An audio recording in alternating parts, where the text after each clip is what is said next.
दंडोत। ठीक हो?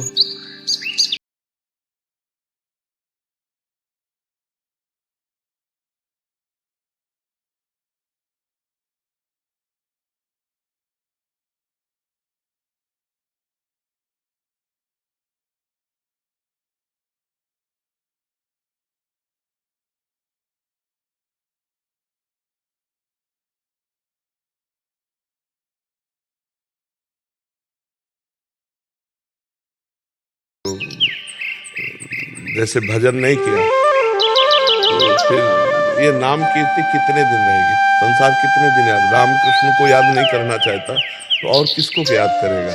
तो बुद्धिमानी तो यही कि लोक यश प्राप्त किया, लोक में अब भगवान की भी प्राप्ति कर लो।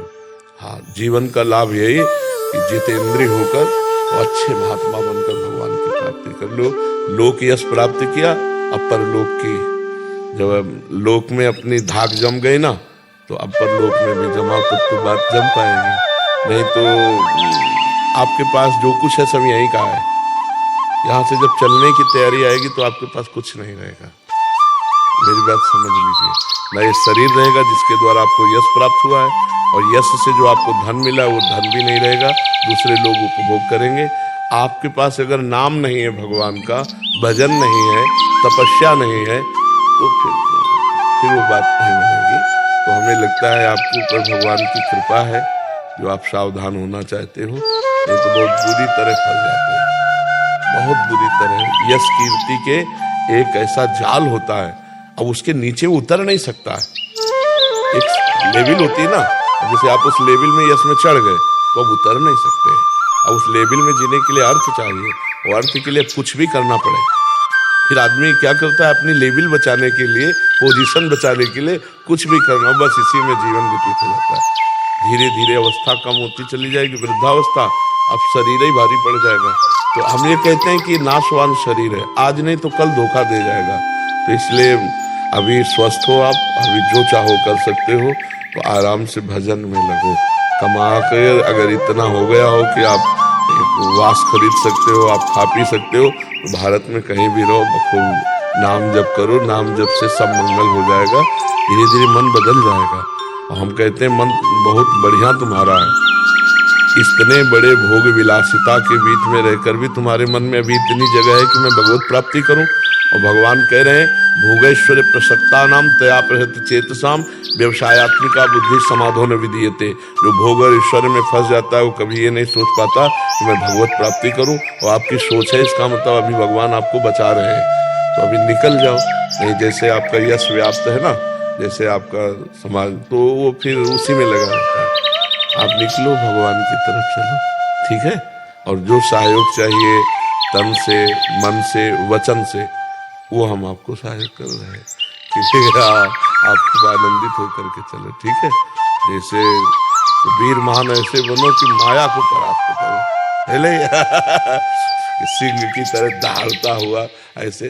तो अब माया को पछाड़ो, है ले अभी माया के लिए पछाड़ा नहीं, माया के लिए ही तो है यश कीर्ति रुपया पैसा, ये सब माया के लिए पछाड़ा। अब माया को पछाड़ो भगवान के लिए, कि अब मुझे भगवान चाहिए, सब छोड़ता हूँ, संसार का सब राग छोड़ता हूँ। और तो भी संत भी बनोगे ना तो वीर ही महान बनोगे। नहीं तो आप ये समझो कि भगवान की विशेष कृपा है। पैंट शर्ट में भी संत होता है। संत का मतलब थोड़ी होता है कि हमारी तरह भेष ही धारण कर ले तो संत होता है, नहीं, ऐसे भी संत होता है। आचरण, भगवत चिंतन, उद्देश्य, उसे संत कहते हैं। विभीषण जी राजमंत्री की पोशाक में आए थे और भगवान ने कहा, तुम सरीखे संत प्रिय मोरे, धरो देह नहीं आन नहीं हो रहे। तो आप नाम जप करो, सत्संग करो और छोड़ो, क्योंकि ये शरीर धीरे धीरे ऐसे गया तो फिर ऐसे भी आएगा। तो ऐसे आने के पहले ये सब जोड़ दर्द करेंगे। मान लो आप 1 घंटा 2 घंटा व्यायाम करते हैं, जब 2 घंटा व्यायाम नहीं करेंगे तो यही शरीर दर्द करने लगेगा, यही शरीर उठना बैठना मुश्किल हो जाए। तो भजन में लग जाओ, चित्त भगवान में लगा हुआ है, तो इतना तो होगा ही कि आप खा पी सकते हो। माया को पछाड़ो, ठीक है। वीर महान वही जो माँ के गर्भ में दोबारा ना करे, जो मृत्यु पर विजय प्राप्त कर ले, है नहीं। वही वीर है जो वीर को जीत ले, वही वीर है जो माया पर विजय प्राप्त हो, वही वीर है जो माँ के गर्भ में ना आना पड़े। काम क्रोध लोभ मोह मद मत्सर इनको पछाड़ो, भगवान का आश्रय लेकर, चाहे जितना कोई वीर हो, ये सबको पछाड़े है, इनको जो पछाड़े सो महावीर नहीं। तो इसलिए आगे बढ़ो, भगवान की विशेष कृपा। ये भी मतलब आपका सत्संग सुनते हैं तो हम तो अपनाए ही हमारे तो दोस्त ही सब हो। हाँ दोस्त ही है। हाँ नहीं बल है, तुम केवल हनुमान जी महाराज चुपचाप खड़े थे तो पूछ रहे थे कौन समुद्र के पार जाए, कोई कहे ऐसा कोई कहे, तो जामवंत ने कहा पवन समाना का चुप साधिरा बलवाना, उठ खड़ा हो। हनुमान जी एकदम भूधराकार शरीर, बोले क्या करूं, समुद्र को पी जाऊं या लंका उखाड़ करके यहाँ रख दूं? बोले कुछ नहीं, समुद्र पार करके जाओ, सीता जी खबर लेके आओ। तो वो बल है, हम भगवान के अंश हैं, हम भगवान के बच्चे हैं, हम जो चाहे वो सब कर सकते हैं।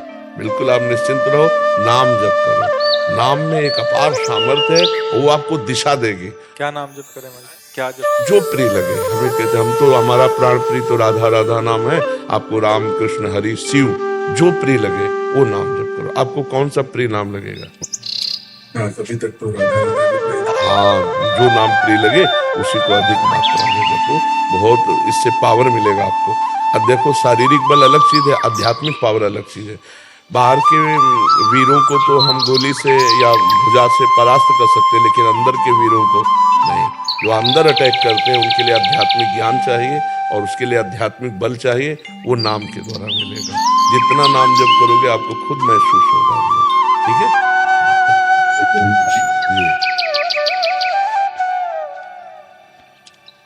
अंतरंगे तेरी तुम समंदर प्रभु, तुम ही बाहर हो तुम ही अंदर प्रभु। बिल्कुल वही हम सब उनकी तरंग है, वो समुद्र है। हम तुम्हारे हैं सदियों से मेरे हो तुम। बिल्कुल बिल्कुल हम भूल गए, प्रभु को अपने भूल गए, वो हमारे सदियों से थे, बिल्कुल हम प्रभु के हैं, हम भूल चुके थे, बस यही बात है जी। बहुत बहुत